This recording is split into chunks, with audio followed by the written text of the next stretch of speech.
Amis du jour, chalutations.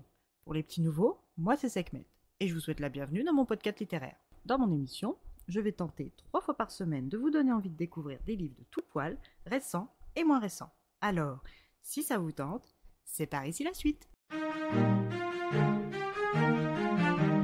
Aujourd'hui, je vais vous présenter La Juive de Shanghai de Marek Alter, publié aux éditions Pocket. Dans ce roman, nous allons remonter le temps jusqu'en décembre 1937 et partir en Allemagne, et plus précisément à Berlin, à la rencontre de Ruth Rothstein, fille d'Abraham Rothstein, propriétaire d'une fabrique de chaussettes, née à Varsovie, venue travailler comme couturière haute couture. Ruth loge chez un couple d'amis de son père, les Warburg.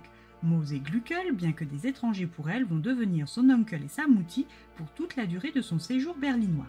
Mouti faisait partie de ces femmes qui ne laissent rien paraître de leurs sentiments et de leurs pensées, alors qu'elle-même lisait sans difficulté dans le cœur des autres. Âgée de 60 ans, sa bouche réduite à un trait, son visage fripé par les épreuves et son maigre chignon gris lui faisaient paraître bien plus que son âge. Tout le contraire d'Uncle Mose, dont la moustache et les cheveux étaient à peine piquetés de gris. Plein d'énergie, il est volubile, a le verbe haut et a toutes les peines du monde à garder son avis pour lui. Propriétaire d'une usine de bas de luxe, Uncle était fier de ses origines et surtout de sa foi. C'est donc dans ce foyer chaleureux que Ruth s'est installée il y a déjà 20 mois de cela. Son travail dans la boutique de mode et beauté d'aujourd'hui Anna Oppel se passait très bien. Sa patronne, Frau Oppel, la cinquantaine tout juste passée, était un modèle de jalousie pour ses clientes et employés. Avant la Grande Guerre, Anna avait été l'une des plus belles jeunes femmes de Berlin et faisait tourner toutes les têtes masculines comme féminines lors des soirées. Aujourd'hui, les rondeurs non excessives qu'elle a pris avec les années mettent toujours autant en valeur ses toilettes résolument modernes conçues dans sa boutique.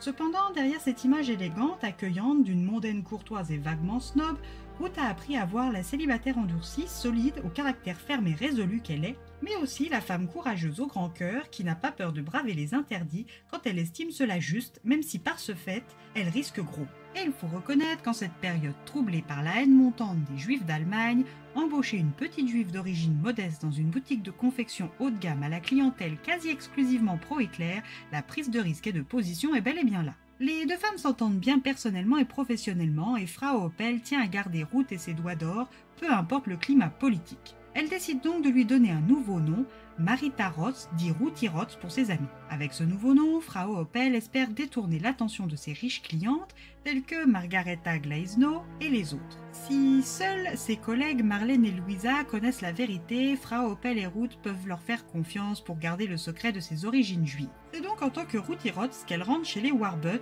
fébrile à l'idée de devoir discuter de ce changement avec Uncle. Et Ruth a toutes les raisons d'appréhender la réaction du vieil homme. Mais contre toute attente, c'est sa Mouti qui prend sa défense et lui témoigne tout son soutien.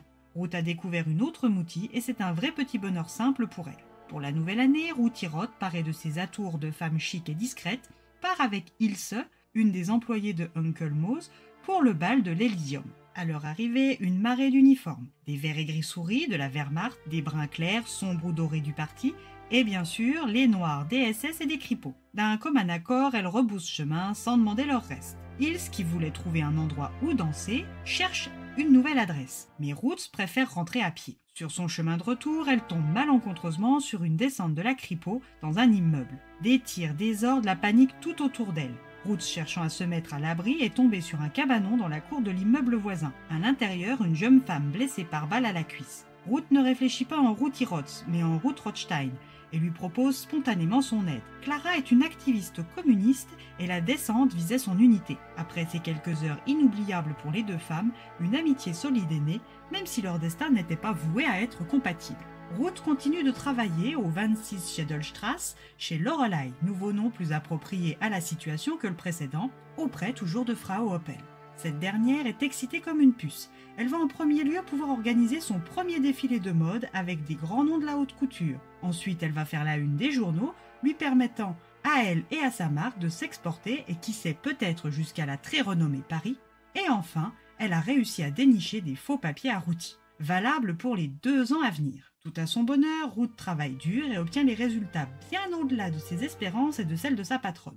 Le modèle créé de toutes pièces avec de la soie du Cambodge a attiré l'œil de la cliente. Celle de toutes les boutiques redoutent la visite car elle s'accompagne obligatoirement de la Gestapo. Heureusement, Anna a éloigné à temps Ruth, mais la déclaration d'Hitler de traverser la frontière avec les troupes de la Wehrmacht ont tout gâché que ce soit le défilé comme les espérances de Frau Oppel. Sa boutique a été fermée et l'a contraint à l'exil en Angleterre. Ruth se retrouve sans emploi comme quasiment tous les juifs allemands et les rafles ont commencé un peu partout. Il est décidé, avec la famille Warburg, qu'elle reparte à Varsovie en tant que Marita Ruti-Rotz. Quelques jours avant son départ, Mutti est raflée. Uncle décide de la rejoindre même s'il ignore où elle se trouve. Ruth se retrouve seule pour la toute première fois. Va-t-elle arriver à prendre le train pour Danzig pour rejoindre Varsovie? Clara et elle finiront-elles un jour par se recroiser? Qu'adviendra-t-il d'Uncle et de Mutti? Les reverra-t-elle un jour? Un périple qu'il va vous falloir affronter avec elle si vous voulez le savoir.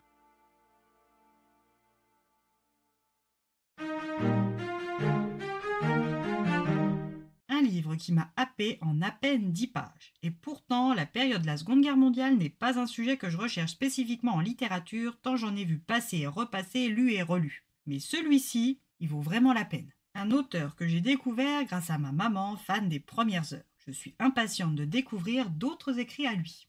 Et bien voilà, j'en ai fini pour aujourd'hui. J'espère que cet épisode vous aura plu et vous aura donné des nouvelles idées de lecture. Si vous souhaitez découvrir d'autres petits bonbons littéraires tout droit sortis de ma bibliothèque, je vous retrouve le jeudi 25 avril prochain pour un nouvel épisode. Et si d'ici là je vous manque de trop, n'hésitez pas à me rejoindre sur mon compte Instagram, @leslectures de Sekhmet. Sur ce, chalut les amis et à la prochaine.